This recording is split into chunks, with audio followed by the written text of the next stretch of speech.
So for us, this is the difference between a positive education agenda and a negative education agenda. The fight over public schools in Texas heads out of the classroom and into the courtroom once again. The second part of the state school finance lawsuit began today here in Austin. State leaders, including Attorney General Greg Abbott, maintain schools have enough money and they mismanaged it. But as KXAN's Dawn Denny explains, 600 school districts are suing the state to get billions of dollars back into the classroom. School finance in Texas has always been a problem. Nan Broussard is a grandparent following the trial. There's no real emphasis on spending money on education. I don't know where we spend the money in this state. I really don't, because I don't think anything's very transparent. 3 years ago, lawmakers took away $5.4 billion from public education, but did not restore all of that funding.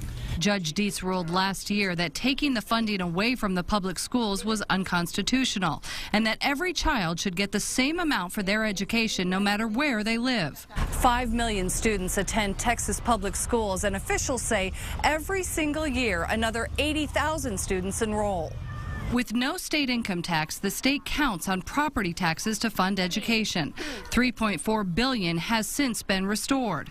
Brock Gregg with the Association of Texas Professional Educators wants every student in Texas to have the same opportunity whether they're rich or poor.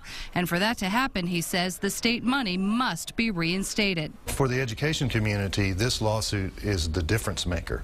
The trial is expected to take 6 weeks. Dawn Denny, KXAN News.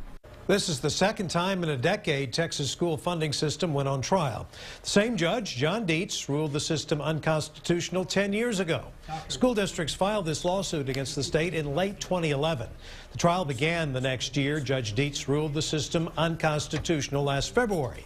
The legislature restored most of the money a few months later, and at that point, the judge decided to reopen the case. And we'll likely hear more in the coming weeks and months. Both of the leading candidates for governor have released their education plans. And after the March primary, we can expect education to be a major issue heading towards the November general election.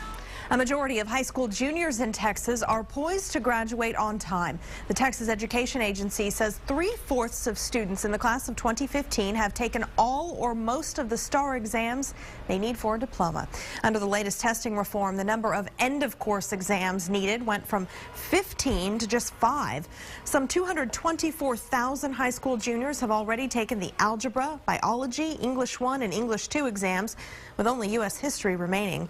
If you have a student taking the tests this May, remember there will no longer be a separate reading and writing exams.